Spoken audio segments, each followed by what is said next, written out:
Hello students, आज मैं आपके सामने एक और नया टॉपिक डीबीएमएस से रिलेटेड लेकर के आया हूँ। टॉपिक का नाम है नॉर्मलाइजेशन और इसके साथ में ही हम फर्स्ट नॉर्मल फॉर्म को भी डिस्कस करेंगे। नॉर्मलाइजेशन एक बहुत ही टिपिकल टॉपिक होता है, इसीलिए जितना हो सके आसान से आसान भाषा में और आसान तरीके में मैं आपको समझाने की कोशिश करेंगे। तो देखिए शुरू करते हैं। स्टूडेंट्स, जैसा कि आप जानते हैं, हम जब कोई रिलेशन बनाते हैं, कोई टेबल बनाते हैं, कोई डेटाबेस बनाते हैं, रिलेशन टेबल डेटाबेस ये सब एक ही बात होती है, इसमें कंफ्यूज नहीं होना। हमारे सामने स्क्रीन पर एक स्टूडेंट नाम की टेबल है जिसके अंदर स्टूडेंट का रोल नंबर, नेम, एड्रेस और ऑप्शनल सब्जेक्ट दिया हुआ। टेबल को हैंडल करने में, टेबल से डेटा को एक्सट्रैक्ट करने में, या हम जब कोई टेबल से डेटा चूज करते हैं, सपोज कीजिए मैं चाहता हूँ कि मुझे वो सारा का सारा डेटा चाहिए जिसके पास सब्जेक्ट हमारा ऑटोमोबाइल हो, जिसके पास सब्जेक्ट ऑटोमोबाइल हो। तो हमारे पास दो रोज आती हैं, दो टपल्स आती हैं, एक ये वाली ऊपर और एक ये वाली, यानी कि दो डेटा दिखाएगा, रोल नंबर 101 और 102। तो इस तरह से हमारे पास टेबल के ऊपर ऑपरेशंस लगाने पे हमें कुछ एनोमलीज फेस करनी पड़ती है। वो एनोमलीज कौन सी होती है? हमारी एनोमलीज हमारी होती है insertion, deletion and updation. Insertion का मतलब होता है टेबल के अंदर कोई नई रो इंसर्ट करना, नया डाटा ऐड करना। डिलीशन का मतलब होता है किसी एग्जिस्टिंग डाटा को डिलीट करना या उसमें से किसी डेटा को डिलीट करना। अपडेशन का मतलब होता है कि जो भी डेटा हमने इंसर्ट किया हुआ है उसमें कुछ बदलाव करना, वो हमारा अपडेशन होता है। तो ये एनोमलीज, ये मुश्किलें हमें आती हैं टेबल पर काम करते वक्त। उदाहरण के तौर पर सपोज कीजिए इस टेबल के अंदर मैं यहाँ पर कोई एक स्टूडेंट को इंसर्ट करना चाहता हूँ। कोई नया स्टूडेंट आया है और उसके पास अभी ऑप्शनल सब्जेक्ट नहीं है, तो मैं जब उसको इंसर्ट करता हूँ तो नंबर 5 पे आएगा 105। सपोज कीजिए स्टूडेंट का नाम है राकेश, और राकेश हमारा रहता है रेवाड़ी के अंदर, और इसने हमारा अभी कोई भी ऑप्शनल सब्जेक्ट नहीं लिया है। तो हमें यहाँ पे क्या वैल्यू देनी पड़ेगी? नल। नल का मतलब होता है कोई वैल्यू का ना होना, खाली डेटा। तो जरा इस टेबल को आप ध्यान से देखेंगे, यहाँ पर हमारे तीन एट्रीब्यूट है, जो तीन एट्रीब्यूट के लिए तो डेटा है, लेकिन चौथे एट्रीब्यूट के लिए डेटा यहाँ पर नहीं है। यहाँ पर क्या है? डेटा नल है। तो इसको हम कहते हैं इंसर्शन अनोमली, कि हम किसी एग्जिस्टिंग टेबल के अंदर कोई नया डेटा इंसर्ट नहीं कर पाते हैं, इसको हम इंसर्शन एनोमली कहते हैं। उसी तरह से दूसरा होता है डिलीशन एनोमली। सपोज कीजिए इस टेबल के अंदर से आपको कोई एक कोर्स डिलीट करना है। मान लीजिए आपको ये सिक्योरिटी नाम का जो कोर्स है ये डिलीट करना है। तो जब मैं इस सिक्योरिटी कोर्स को डिलीट करूंगा तो इस सिक्योरिटी रिकॉर्ड से जो कनेक्टेड है राजेश, जिसका रोल नंबर 103 है और जो कि आगरा में रहता है, उसका एड्रेस है, ये भी अपने आप ही डिलीट हो जाएगा। तो यानी कि अगर मैं इसको डिलीट करना चाहूँ तो मुझे ये पूरी की पूरी रो डिलीट करनी पड़ेगी, सिक्योरिटी के साथ में राजेश का डेटा भी चला जाए। तो ये होती है हमारी डिलीशन अनोमली। ये मुश्किल है हमारी, हम डिलीट भी नहीं कर पा रहे डेटा। अगला आता है हमारा अपडेशन एनोमली। अपडेशन एनोमली में हम क्या करते हैं? सपोज कीजिए हमारे पास जो स्टूडेंट है अशोक, अशोक अब दिल्ली छोड़ करके गुड़गांव में या सपोज कीजिए पटौदी में रहने लगा। तो मुझे इस दिल्ली को पटौदी करना पड़ेगा, जो जिसके पास सब्जेक्ट हमारा कंप्यूटर साइंस है। अब अशोक के पास ऑप्शनल सब्जेक्ट दो हैं, एक कंप्यूटर साइंस और दूसरा ऑटोमोबाइल। तो हमें डेटा दोनों रोज में अपडेट करना पड़ेगा, इसमें भी और इसमें भी। एक जगह पर अपडेट करने से बात हमारी नहीं बनेगी, और अगर गलती से हम एक जगह पर अपडेट कर देते हैं पटौदी और दूसरी जगह पर रह जाता है, तो सेम स्टूडेंट्स के लिए दो अलग अलग टेबल में एड्रेस जो है एग्जिस्ट करेंगे, जो कि एक अच्छे टेबल के लिए अच्छी बात नहीं होती। तो हम इसे कहते हैं अपडेशन एनोमलीज। तो ये सारी दिक्कतों का सामना हमें किसी टेबल पर ऑपरेशंस करने में झेलना पड़ता है। तो इन एनोमलीज को दूर करने के लिए हम इस्तेमाल करते हैं नॉर्मलाइजेशन का। देखिए बेसिकली होता क्या है, टेबल के अंदर रिडंडेंसी होती है। रिडंडेंसी का मतलब होता है डुप्लीकेसी, डेटा का बार बार दोहराव होना। जैसे कि यहाँ पर रोल नंबर 102 दो बार आ रहा है, यहाँ पर नेम अशोक, अशोक दो बार आ रहा है, एड्रेस दिल्ली, दिल्ली दो बार आ रहा है, लेकिन ऑप्शनल सब्जेक्ट कंप्यूटर साइंस और ऑटोमोबाइल ये दो अलग अलग है। केवल इन दोनों को अलग अलग शो करने के लिए हमें ये तीनों एट्रीब्यूट्स को बार बार लिखना पड़ा, तो इसे हम कहते हैं डुप्लीकेसी।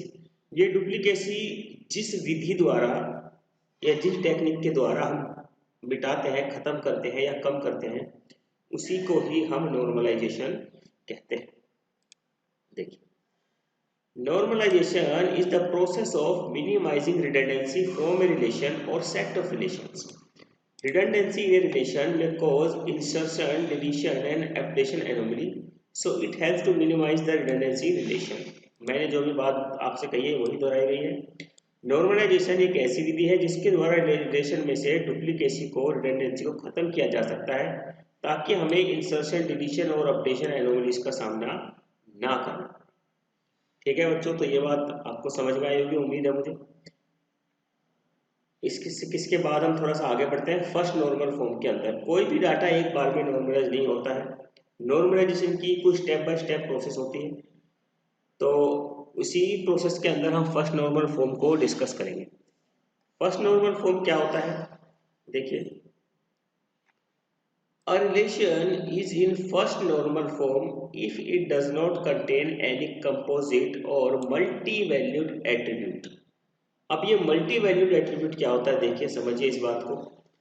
कोई बच्चा है, उसके पास दो मोबाइल हो सकते हैं, दो अलग अलग फ़ोन नंबर्स हो सकते हैं, तो फ़ोन नंबर जो हमारा जो टेबल होगी या जो एट्रीब्यूट होगा, देखिए सपोज कीजिए स्टूडेंट है हमारे पास अमन, हाँ यहाँ पे सब्जेक्ट ले लेते हैं हम। अमन के पास दो सब्जेक्ट है, ऑटोमोबाइल भी और सिक्योरिटी भी, तो ये मल्टी वैल्यूड एट्रीब्यूट हो गया, यानी कि ऑप्शनल सब्जेक्ट जो हमारा एट्रीब्यूट है, इसके अंदर एक रिकॉर्ड के लिए मल्टीपल वैल्यूज, तो इसे हम क्या बोलेंगे, multi valued attribute.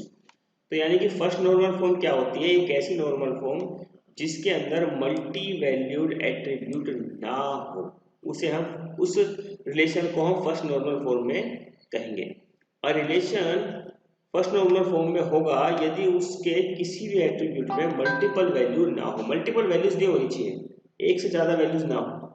Phone number है अगर टेबल में, तो एक से ज़्यादा फोन नंबर नहीं होने चाहिए। एक से ज़्यादा कोर्स सब्जेक्ट उसने ले रखे हैं तो एक से ज़्यादा नहीं होने चाहिए।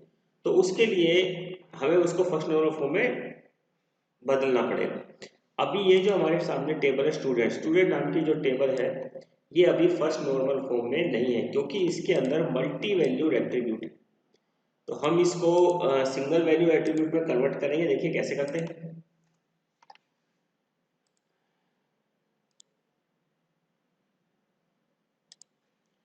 एक टेबल हम इसको थोड़ा सा बदल देते हैं।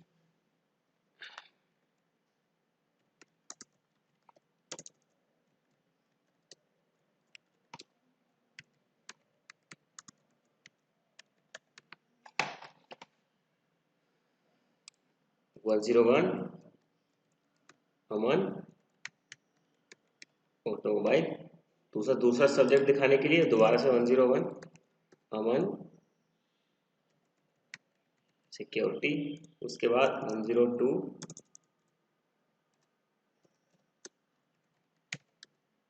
स्मिथ,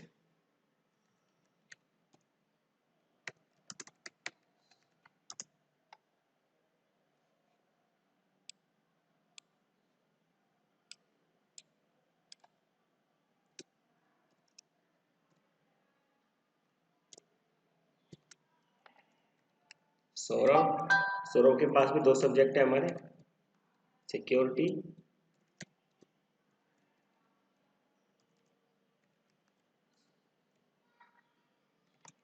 अब इस टेबल को जरा ध्यान से देखिए। इस टेबल के अंदर तीन एट्रीब्यूट है, लेकिन किसी भी एट्रीब्यूट के अंदर मल्टीपल वैल्यूज नहीं है। यानी कि अगर एक रिकॉर्ड है तो एक रिकॉर्ड के लिए एक वैल्यू ऑटोमोबाइल, दूसरा, हालांकि इस रिकॉर्ड को हमें रिपीट करना पड़ रहा है 101 अमन सिक्योरिटी, लेकिन इसके अंदर मल्टीपल वैल्यूज नहीं है। तो हम कह सकते हैं कि ये वाली टेबल जो फर्स्ट नॉर्मल फॉर्म में नहीं थी, अब ये जो हमने टेबल बनाई है ये हमारी फर्स्ट नॉर्मल फॉर्म में है, क्योंकि इसके अंदर मल्टीपल वैल्यूज किसी भी एट्रीब्यूट में नहीं है। जैसे कि नेम एट्रीब्यूट है तो यहाँ पे एक अमन है, अमन के साथ में कोई दूसरा नाम नहीं है, कॉमा लगा के, जैसे मैंने यहाँ पे दिया हुआ था। इसी तरह से किसी भी टेबल को जो फर्स्ट नॉर्मल फॉर्म में नहीं है उसको फर्स्ट नॉर्मल फॉर्म में कन्वर्ट करने का कोई एक ही तरीका नहीं होता, इसके और भी तरीके होते हैं। अगर मैं इस टेबल को दो टेबल के अंदर डिवाइड कर दूं, एक टेबल को डिवाइड कर दूं दो टेबल्स के अंदर, तो वो भी हमारी फर्स्ट नॉर्मल फॉर्म में हो सकती है। देखिए आपको दिखाता हूं कैसे।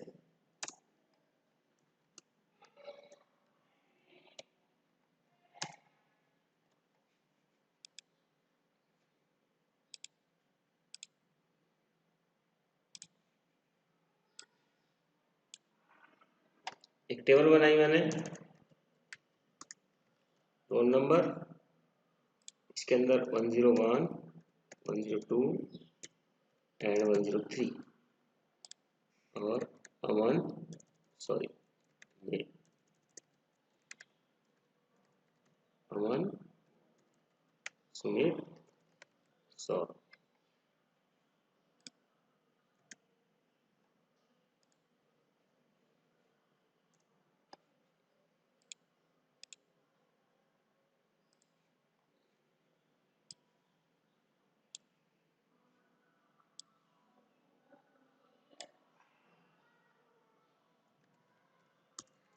रोल नंबर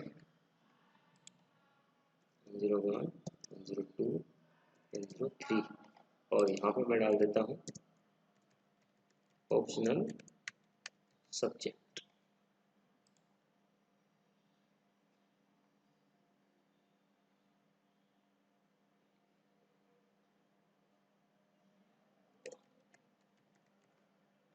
ऑटोमोबाइल,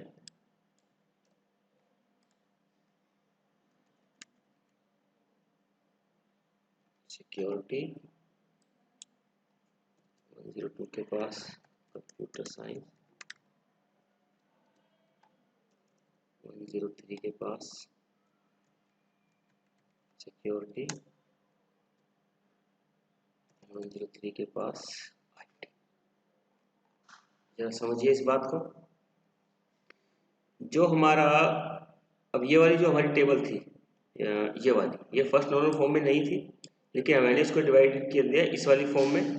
एक ये तरीका होगा, दूसरा तरीका ये है कि उसको दो पार्ट्स में डिवाइड कर दो, रोल नंबर और नेम अलग, और रोल नंबर और कोर्स अलग। ये देखिए, तो अब भी हम इस टेबल को, इस रिलेशन को फर्स्ट नॉर्मल फॉर्म में कह सकते हैं। दूसरा, किसी भी टेबल में, जैसे कि मैंने आपको पहले बताया था, किसी भी टेबल में वो एट्रीब्यूट जो किसी रिकॉर्ड को यूनिकली आइडेंटिफाई कर रहा हो। उदाहरण के तौर पे इस टेबल में अगर मैं देखूं तो रोल नंबर एक ऐसा एट्रीब्यूट है जो एक रिकॉर्ड को यूनिकली आइडेंटिफाई कर रहा है, यानी कि अमन को, अमन के पास दो सब्जेक्ट है, वो अलग बात है।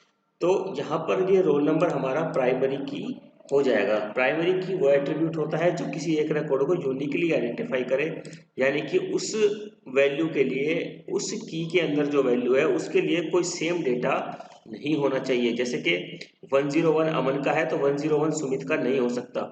ठीक है ना, इस तरह से रोल नंबर सबके अलग अलग होते हैं। लेकिन ये जो टेबल हमने बनाई है, इसको डिवाइड करके फर्स्ट नॉर्मल फॉर्म में हमने ये जो टेबल बनाई है, इसके अंदर रोल नंबर बार बार रिपीट हो रहा है। देखिए, तो यहाँ पर हम इस रोल नंबर को प्राइमरी की नहीं बना सकते। तो यहाँ पर हमारी प्राइमरी क्या होगी, रोल नंबर प्लस का ऑप्शनल सब्जेक्ट। यानी कि मैं बात करूँ, रोल नंबर 101 और ऑटोमोबाइल किसके पास है, तो 101 भी हो और ऑटोमोबाइल हो तो किसके पास होगा, अमन के पास। तो ये यूनिकली आइडेंटिफाई हो गया कैसे, रोल नंबर प्लस में ऑप्शनल सब्जेक्ट कंबाइंड, दोनों मिलकर के किसी रो को यूनिकली आइडेंटिफाई कर रहे हैं। तो यानी कि रोल नंबर और ऑप्शनल सब्जेक्ट दोनों मिल करके यहाँ पर प्राइमरी की बनाते हैं। तो बच्चे, ये हुई हमारी first normal form. First normal form वो होती है जिसके अंदर किसी भी एट्रीब्यूट में मल्टीपल वैल्यूज ना हो। जैसे कि इस टेबल के अंदर मल्टीपल वैल्यूज है हमारी। ऑप्शनल सब्जेक्ट के अंदर ऑटोमोबाइल और सिक्योरिटी दो वैल्यूज हैं, सिक्योरिटी और IT दो वैल्यूज है। लेकिन अगर मैंने इसको फर्स्ट नॉर्मल में जब बदल दिया तो यहाँ पर सबके लिए single values, automobile security, computer science security. ठीक है, तो ये थी हमारी फर्स्ट नॉर्मल फॉर्म। अगली क्लास में मैं आपको सेकंड नॉर्मल फॉर्म के बारे में बताऊंगा। इसको ध्यान से पढ़ेंगे, अगर समझ में नहीं आती है तो वीडियो को बार बार देखेंगे और मेरे पास क्यूरीज भी भेज सकते हैं। Okay students, thank you, good bye.